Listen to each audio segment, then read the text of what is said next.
I'm doing everything, but I'm getting no traction. I'm getting engagement. You probably just really suck at it. Instead of just posting 5 articles a week on LinkedIn, have a conversation with 5 people on LinkedIn a week and see which one actually gets you further down the road. And you want to identify your allies. If you're a cat person, post a picture of your cat to LinkedIn. Nobody in the mortgage industry wants to do that. I ran this interview through AI. About 75, 80% of the answers were unusable for this conversation. I think that using ChatGPT to not ask it to write an email for you, but to take your email and ask it, was this a good email?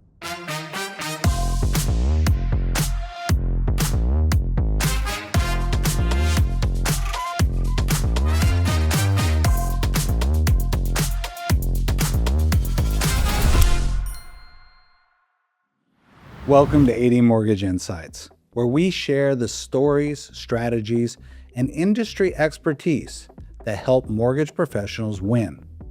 At 80 Mortgage, we believe that success is built on more than products and programs. It's built on relationships, communication, credibility, and the ability to create meaningful connections with the people you serve. Today, I'm excited to welcome Jacob Gaffney, co-founder of Gaffney Austin and one of the mortgage industry's most respected communications professionals. Many of you know Jacob from his years as editor-in-chief of Housing Wire, where he helped shape industry conversations and built one of the most influential media brands in housing finance. In this conversation, we'll discuss the power of personal branding, the importance of authentic communications, what separates successful content creators from those who struggle to gain traction, and how mortgage professionals can use both traditional communication skills and emerging technologies like AI to strengthen their businesses and their reputations.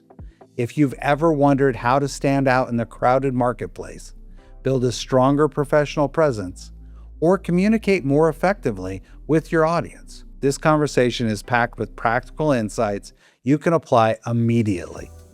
Let's get started. Hey folks, so as promised, I am here with Jacob Gaffney of Gaffney Austin, and I'm real excited to have him on here because he really has a wealth of information that not everybody has been exposed to. So let's just go ahead and dive right into it. And Jacob, can you walk us through how you progressed from your position at Housing Wire and then subsequently co-founded Gaffney Austin? And just tell us a little bit about that. Sure. So, Jerry, thanks for having me on. It's always a pleasure speaking with you, and it's an honor to be a part of this venture. It's so important to get these communication lifelines out there. So, really happy that we were able to make this happen. Now, as you said, I was the editor-in-chief of Housing Wire, but I didn't get there overnight. I was working in London for Reuters at the time, and there was a tiny blog out in the cow pastures of Fort Worth at the time, which has since all been paved over and strip malls have been installed. But out there, they had a little executive suite, and it was a little blog on housing finance called Housing Wire. And the founders, they knew they had something, but they didn't know what to do with it. And the first thing I did is I went in and I looked, and I moved all the way from London, picked up my family, packed them all up, left 10 years of life, threw everything into this venture. Fort Worth, again, going from London to a office overlooking a field. You're like, what the heck did I do? And I will tell you, the one thing I kept reminding myself is like, keep doing it. And that is, whatever you're doing, just keep doing it, keep hammering away. And I did that for 10 years. I did that with Housing Wire, just hammer away, content, consistency. And, it is a labor of love that is as rewarding as it is exhausting. But the founders, seeing their product grow, naturally grew me and my roles with it. So I went from managing editor to editor-in-chief, which is the position that oversees the entire editorial operation. And with that, you train others to be like you. right? You get reporters in and you train them, communicate like this, do it like this, do it like that, to get that distinctive voice across several different content creators. And I've talked to other people who are big into communications, other big time editors in the mortgage space. And they're like, do you mean writers? Do you mean reporters? I go, no, I mean content creators. I've always called them content creators because that's what they are. The sun doesn't rise and set on up, down, left to right, right? There's so many ways you could touch your audience. And after I left Housing Wire, um, it continued to grow and it continues to grow. And I, of course, me and my business partner, whom I believe you've talked to on this in the past. Allison, of course, Uh, yes. yeah, yeah. So she was also at a big corporate entity at the time, and we figured that a lot of people needed help in the mortgage industry, that they needed guidance, that they needed a place they could trust to give them honest, uh, you know, opinions essentially. And that's what we did. That's what we started to create to basically bring the model that I just discussed to you to anybody who wants it. If anybody wants to engage me, you know, Jerry, you want me on your show? There you go, right? I'm going to try to help as much as I can in a much broader way instead of just say what's happening now. I wanted to have more of the narrative to put forth into the industry in a more proactive way because news is a reaction to what's happening. So communications, good communications is a proactive messaging and content creation. So that's kind of why we started. And gosh, it's been, I think, 7 years in June since Gaffney Austin first launched. And we've been through a lot of cycles in this market, up and down, and how far it'll go is anybody's guess. But I will tell you one thing, I will keep doing it. So that's fantastic. So let's talk about something that's important to our partners and loan originators throughout the country, and I don't know a single one where this isn't kind of a priority for them, and that is developing a personal brand. And can you discuss just a little bit in your experience with people in this industry that have executed a personal brand strategy that actually works? Can you give some examples of some people that have done this successfully, and how did they go about doing it? What are some of the key highlights of that journey? There is a speaker that once I was interviewing. He was at a Housing Wire conference. We paid him to come and be the keynote. At that time, Housing Wire was doing a big push into the real estate industry. So there's a lot of real estate agents in the audience, probably a good 75% of them. And the speaker, he was known for his candid color commentary as it related. He had started out reviewing wines, which is how I know him because I'm a former wine writer Okay. back in the day, even before Reuters. And he had parlayed talking about wines to talking about like marketing and all that. And a real estate agent said, I'm doing everything you said. I'm dropping content every other day. Putting in LinkedIn, the other social media, and we should talk about the current state of the media because what I'm talking about happened like 10 years ago. Of Okay. course. Yeah. And, the questions don't change is my point. He's like, I'm doing everything, but I'm getting no traction. I'm getting engagement. What's happening? And the speaker, who's speaking to a guest of ours, Yeah. right? A person who paid to be at our conference, and we're paying the speaker. He says, well, you probably just really suck at it. And I was like, that is just so rude, but he's probably right. I was going to say, And even if it's accurate, it's still rude, but yeah. I went to talk to that agent who asked the question. And I said, when he told you that from the stage in front of an audience of your peers, how did you feel? And he said, that's exactly what I needed to hear because he's probably right. And that's the thing. He's probably right. So when I give all my talks and I'm candid and all that, I'm probably right, but it's not impossible that I might be wrong. And that's where a lot of people fail is they want to copy, they want to do this, they pay for books, they listen to podcasts, but the execution there's something like a little bit of a jump over that just is the most common error along the ways that I find, if that makes sense. I mean, it is extremely difficult for an individual to make that jump. It's different if you have a team and you go in and you get to talk and all that, but how does an individual do it? That's the hardest thing. So they typically need to look at their community and try to find answers that way.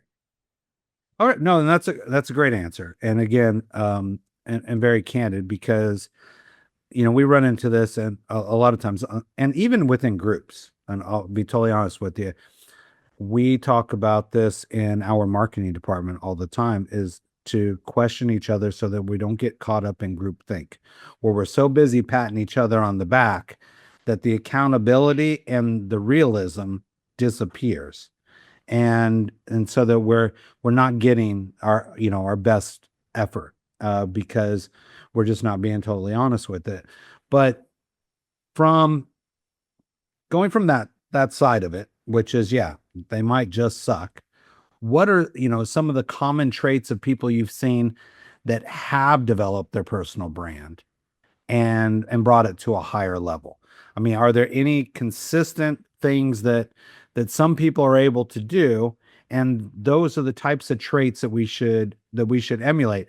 I'll give you a good example is, I know that most the good managers that I have worked with and learned from over my years, they have a certain set of traits. One is they make their people feel like they're competent and they're important. And by doing so, that relationship is what enables you to hold them accountable because you say, yes, you're a great employee. You didn't do this as well as you could have done. Now here's what I really want you to do instead. And that doesn't run off people. They don't get as offended and as because they trust you. And so that's one thing is earning trust of the people who work with you. But with personal brand, that's a little different. You don't directly engaging a lot of times with the people that you're trying to reach. For instance, on social media. I agree, social media is super important, but I sometimes think that people put a little bit too much, we'll say, value in it, and they think that it's a replacement for engagement and direct engagement. And I try to tell people, and maybe I'm wrong, you see what you think. And that is instead of just posting 5 articles a week on LinkedIn, have a conversation with 5 people on LinkedIn a week and see which one actually gets you further down the road. Maybe a lot of people say, oh, that's a cool picture, that's a good quote, and they like it. But did you really engage with them? And so you've been around a lot longer than I have. Maybe you have some other traits that you see that are common. So you made like 4 or 5 comments that could be unpacked in separate citadels. So I'm not sure which ones to go with. The management point is an exceptional one, Jerry, because what you're describing is a good manager is one who can convey to his staff that they work for their employees, not the other way around. Yeah. Right. And let's keep that in mind, that scenario. And then when you talk about an individual who doesn't work with anybody and is like a LLC to one, right, on an island, doesn't know what they're doing, they need to also have that same conversation. Who do you serve? Right? Because there is ego lifts happening, especially when it comes to public relations. I've helped everybody who's come to me, regardless. Everybody, it doesn't matter. But the one thing that we need to have is a conversation about your ego. Like, are you going to sit here and tell me how smart you are? Or are you going to have a conversation where you learn from someone else something new? Which one of those would you rather participate in? Or we have individuals, executives, come to us and be like, I can't let anybody know that I'm working with you. So, but I need to get my LinkedIn profile up because this company is merging and they're only going to need one executive and I want to be it. So make me a voice they cannot ignore. And I said, they will ignore you at their own peril. Because if you're not still executive at the merger, you're going to get a better job elsewhere because people are going to be like, I can't believe I can't believe we merged the company and didn't keep that person and I kept was this going to say, person. make them regret letting you go. Right. Right. And so and that happened too. And she is now a huge name just based on that 6 month contract. She's a huge name in the industry. If I said, you'd be like, huh. And I could tell you, okay, when did you hear about so and so? And they would say, oh, around 2021, I saw them emerging and all that. Well, they engaged us in 2020. Right. So that's the other thing is the value of patience cannot be understated. Takes time. All right. So any other like key traits that you notice out of people that have been able to establish their, their brand from next to nothing? You mentioned, building a strong LinkedIn profile, for instance. But what are other steps? Anything else that comes to mind or pops out at you? Well, you should engage a good PR agency. Okay. But like I always say, who does your marketing? That's a joke, Jerry. Okay. Right. You told me we're allowed to joke. No, absolutely. But some of the advice, again, there's consistency. Identifying your values is very important. But also move in like-minded circles. That will never change. The herd mentality is the whole reason why cyber scams are so prolific. It's that people, again, don't talk to strangers, right? But you get a call from someone who is just like you tend to listen. They have your same accent, they speak with your same cadence, they talk your language. You tend to listen and you want to identify your allies, right? And when you're starting out, identify your allies. And I don't mean like it could be competitors, believe it or not. Some of the best relationships I have are with my competitors, Mhm. right? You know what I'm talking about. Like you Well, ever yeah, we've see talked about after, this before in the mortgage yeah, industry. It's absolutely shocking to me how when you go to these events, how competing LOs are super chummy and very willing to share their experience and their advice with the guy who could potentially take their next client. But it's that's not the environment in this industry. At least not at the LO level, from my experience. Maybe I'm wrong, but no, yeah, because you and I, we both prefer calling soccer football, yeah, right? And we got the World Cup right around the corner. And those guys are going to be huge celebrities clashing on the field for 90 minutes plus, trying to rip each other's eyes out, biting ears, breaking backs. We've seen it all every World Cup. But what happens at the end of every game? right, They take off their shirts and they shake hands. yeah, And when you're watching that, you're like, I don't really know what's going on. What you just saw is a microcosm of effective mortgage operations, yeah. which is just on your feet, improvising, running to the goal, keeping your back to your own goal, right? Head on a swivel, all those things. I will also know we're getting into the football. All right, so let's kind of change gears a little bit, and I know that, one of the areas that I think that you just excel at is written content and your ability to really shape prose into the kind of narrative that we want. And I know also that when I talk to LOs, many of our partners and some people in the industry that aren't partners with AD, one of the things that they talk about often is that they don't really like to write. And then second, then you have some folks that are who are like, I don't mind writing, but they'll admit I'm just not very good at it. How do I get better?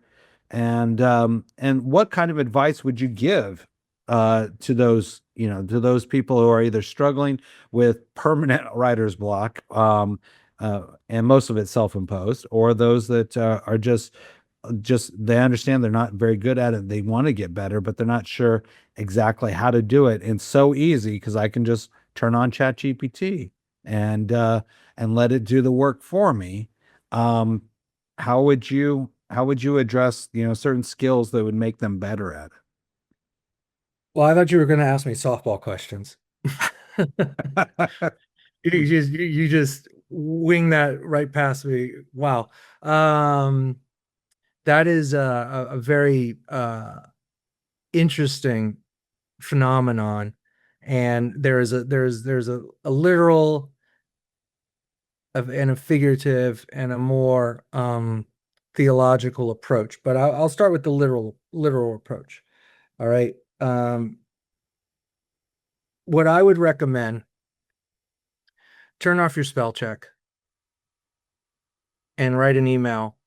When you reply to an email, write 3 sentences. Okay.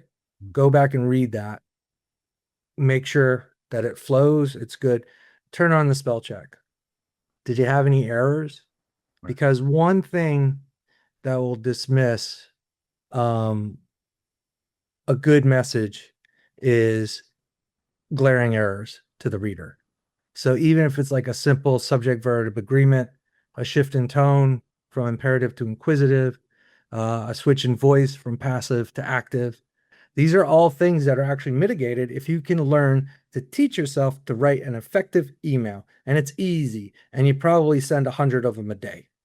So it does it. So the entry level is less painful because you're already writing emails, but just turn off your spell check until you're done and read it again and read it out loud.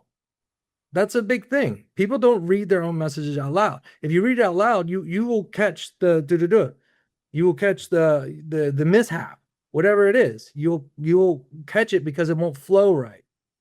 And that's how you make, and through that you create your own identity through this 3 sentence project. And like that's not the problem I have. The written word is not the problem I have. I can tell you the problem I have when I was recruiting millennials to start in the writing force. The writing wasn't the problem, it was the speaking. Like they looked at the telephone on the desk like it was a strange plastic box from another era. And in a way it was. And I would tell them, okay, go and put your details because they're fresh out of college, renters, right? Had no idea. And I had to train them to write about mortgage finance. Right. So this was the training I did, Jerry. I'd tell them, okay, what kind of mortgage lender have you heard of? So, of course, they are all the ones with the great PR, Right. Yeah. right? The top ones. Yeah. And of course, the ones with the big websites. And I said, okay, we'll go to those websites, put in your contact details, put in your phone number, put in your email, submit it, and see what happens. And they would do that. And the onslaught of attempts to communicate with them followed across many different media patterns, right? They started getting calls, they started getting emails. Answer the emails, respond, say, hey, I'm just a journalist.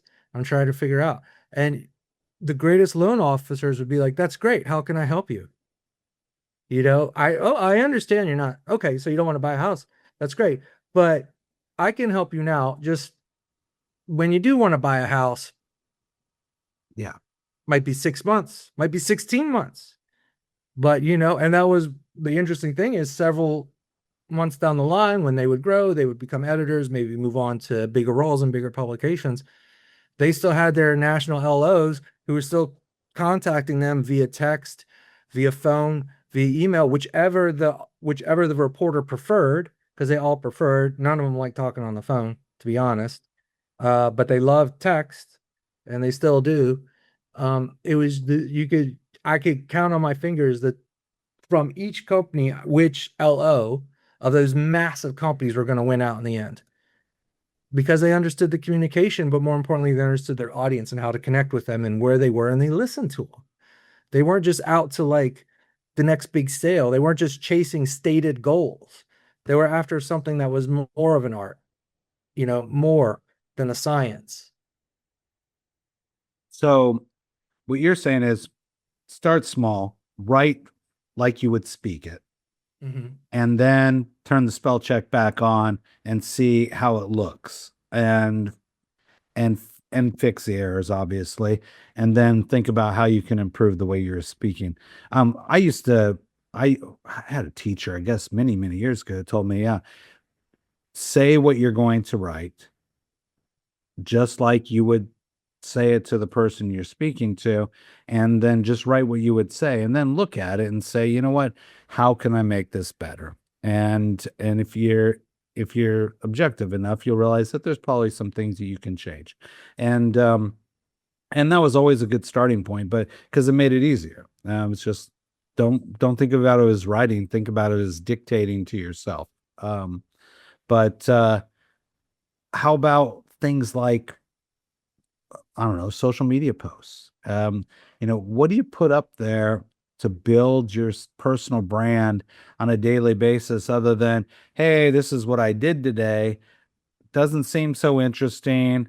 Um, what are things that you can do? Is it like sharing articles? Is it writing, commentary on other people's articles? How would you approach that? The important thing on social media is remaining relevant to your audience. Mhm. And a lot of that has to do with the majority of your posts, half of them. Let's say in a 30-day period, you want to post 20 times. That's a lot. That's a lot. Say you want to post 10 times. That's a little bit easier to start. Let's start small. I'd say about 5 of those posts need to be something relevant that you read in the industry with a little bit of a sentence commentary. So, for example, rates are out today. You can link to the Freddie Mac report, write a comment on it, just one sentence. And that's covered half of your post for the month, right? Right. The other 3 should be original.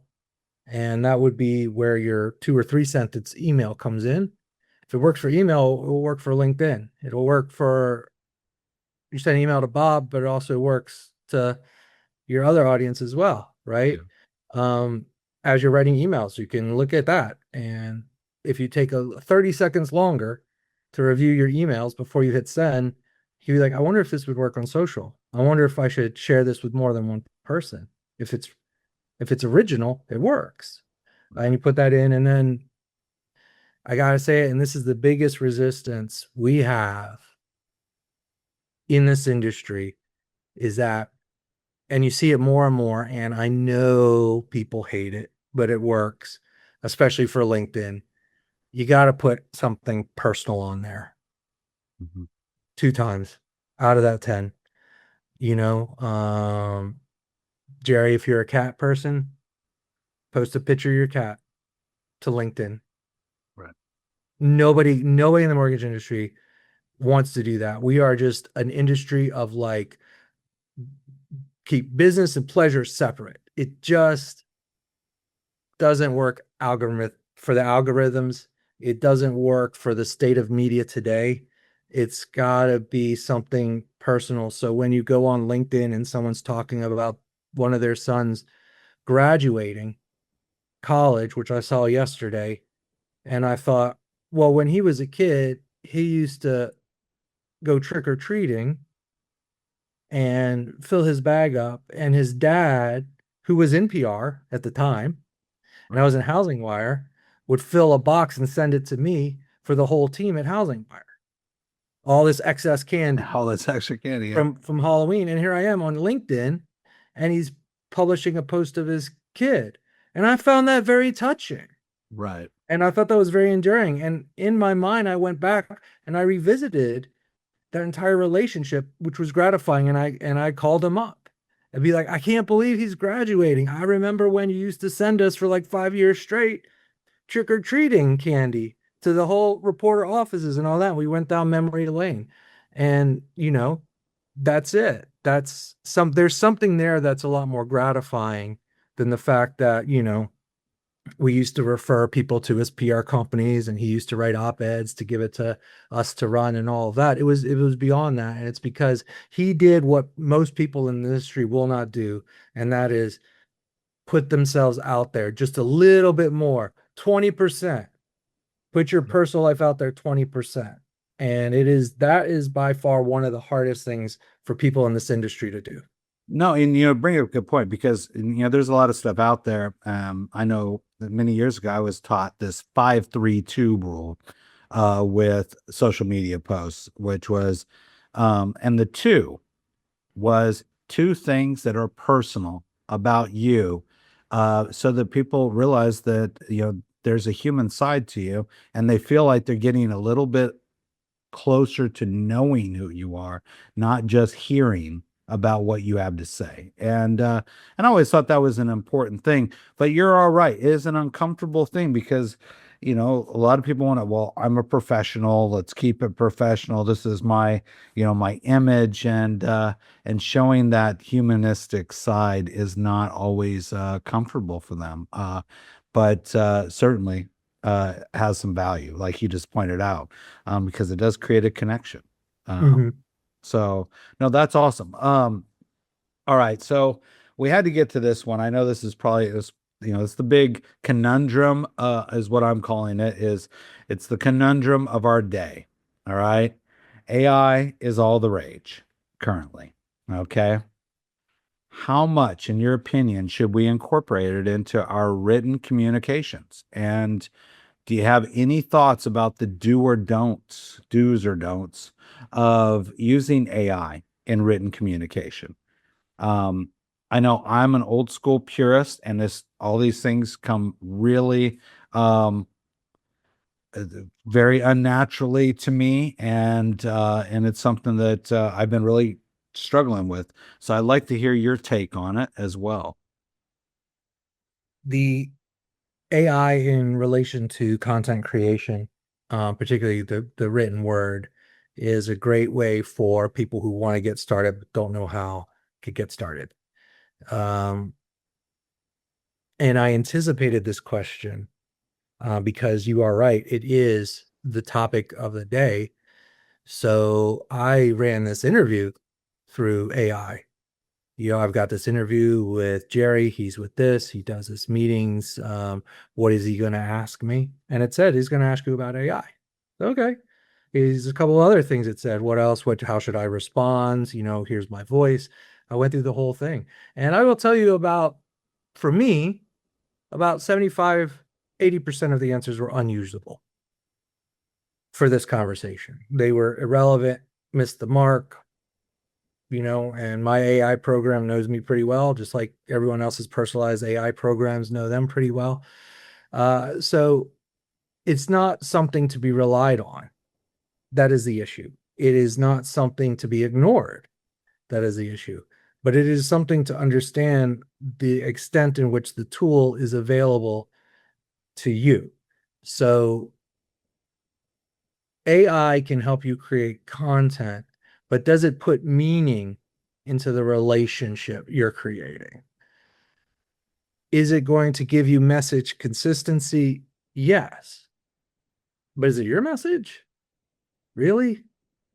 Because without someone else, human, to run it by, you know, I could tell you what AI didn't mention. Maybe that'll be easier in this conversation. Yeah, Didn't mention we be talking about soccer. right. Didn't mention we be talking about cats and dogs. Didn't mention any of that. Didn't mention anything and didn't even suggest to make it personal. If anything, it wanted us to talk about AI more. It wanted us to go deeper into AI to explain why it's such a useful tool. Hmm. So it's a bit of a So narcissist. it's an ego lift. Yeah. Don't forget, it's an ego lift. So, you've seen the guys at the gym. Yeah. you Yeah. know, two reps, 100 pounds each arm. Right. You know, No, then that's interesting too. Well, so let me ask you this, a little bit of follow up on that. All right. You talked about your personal voice being developed with your AI, right? And I know that I interact with my Chat GPT pretty regularly, and I ask similar questions, and I know that it factors that in to some of the answers that I get. And most of mine's research based, but I was wondering, how do you train it to grasp your tone of voice or the way that you approach things? Is there a way to be like, no, I want it this way because because I don't have conversations with my AI and or with my chat GPT, so to speak. So perhaps I'm not using it to its max value, but how did you get there where you're at least able to grasp, get some tone of voice, instruction, and I don't know, like coaching back to it? Like, no, that's great, but this is what I want. So we discussed the blank slate approach with email creation and how to parlay that into social media posts. Away. There's an old saying that thought is action in rehearsal. Okay. So you could take that step, the blank slate step, one step further, and take that email exchange, drop it in ChatGPT, and says, "Is this a good answer? Is would this make a good LinkedIn post?" Right. And you ask it, and what it does is it's thinking with you, right? Then you're not just telling it to do something. Oh, what's a good social media post about rates? You're asking it, is this good? And you're getting its opinion. And that's where it works best for it on the individual level. Is that everybody's relationship is like with God. It's better when it's done on an individual level. Level. Yeah. The conversation is better one on one for sure. And then you can extend that out. And then what that does is create warmth in your email, approachability, amenability. It creates these great values that people like, and it keeps them coming back for more. And it creates that endurance that content creation requires. And then every day, it's just constantly thinking. Most people, they just get distracted, honestly, Mhm. and they stop doing it and they think, oh, this is not yielding. But it's a library of experiences. That is what life is about. It's just a creation of an encyclopedia of Jerry Byers. And so, what entries are going to be in that encyclopedia? That is your decision because you're the author. So, I think that using ChatGPT to not ask it to write an email for you, but to take your email and ask it, Is was this this a good good? email? Yeah. Like, try that first, and then you'll see how good of a relationship you have with your AI. No, and I guess that's a really good approach because this is not how I traditionally use the tool. I use it like a researcher, like I would as an academic, like I did in university and whatnot. And that was find me the facts and then help me organize those facts. And then I will write the way that I want it to sound for my target audience. But I never thought about saying, hey, you know what? Here's what I wrote. Tell me what you think about it. And that's an excellent point. All right, I'm gonna one last question before I Let's do get you it. out of here. Um, Shameless plug time, by the way. How can a PR team like Gaffney Austin assist an individual or a team of LOs in developing their brands, either individually or as as a an entity in and of itself, a brokerage? How can they best make use of a PR team, and why is it a good value? Because the relationships you seek to form, we've already had them. We've already nurtured them and we monetize them. So we want to engage a PR firm to help provide that personal touch that makes you stand alone, that helps you develop your brand, that makes you a point of profit in your own line of work, right? So we've discussed before tactics from different executives with different aims and goals, and they knew what they wanted, but they don't know how to get there. So, you don't drive and look at maps at the same time. You put it on and it tells you, right? So you could keep up, you could keep focused, you could avoid not rear ending some minivan full of kids, Right. and it's in here and it tells you turn right. And if you go like, oh no, I'm not gonna turn around and keep going, it's gonna tell you, oh no, you need to take a U-turn. If you keep going, it's like, okay, well now maybe you take a left. And you can follow advice or not, but do you want to get there Yeah. eventually? And do you want to get there in one piece? Right? Then you're not sit there looking down, again, staring straight ahead, and you can't drive forward, looking down, looking in the rear view, right? We talked about that. Yeah. So trying to bring it full circle. All right, good. Well, and again, I'm going to add to your shameless plug, and that is that I know for a fact that we have a significant amount of resources at our disposal at AD, right? And and even with that, we work with you and Allison, and I have watched how following your ideas, your thoughts, and your guidance on execution, how we have changed our engagement with third party media, and it's really been an impressive turnaround in just the last year in particular.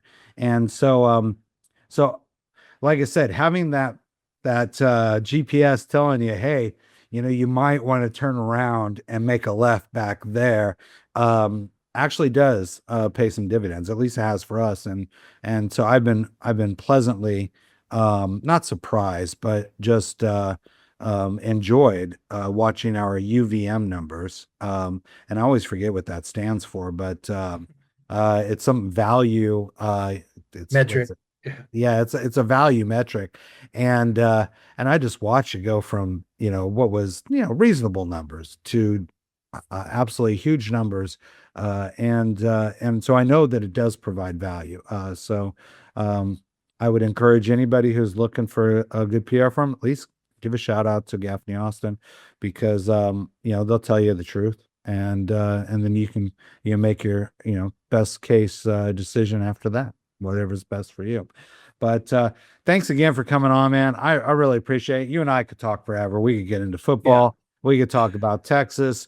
And certainly I would have a ton of questions about London. I've only been there about 3 or 4 times, and it's all kind of either convention or touristy, one of the two. And so I never really, I don't know, dove into the London scene. So we could talk about that forever, but I really appreciate you coming on here. And please send my very best to Miss Allison. And we will talk to you again very soon, I hope. Thank you, Jerry. It's been an honor.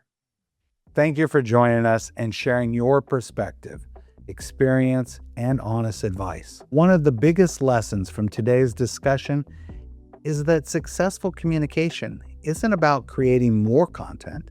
It's about creating meaningful connections. Whether you're building a personal brand, developing business relationships, or exploring new technologies like AI, the goal remains the same: to communicate with authenticity, consistency, and purpose. As Jacob reminded us, strong brands aren't built overnight.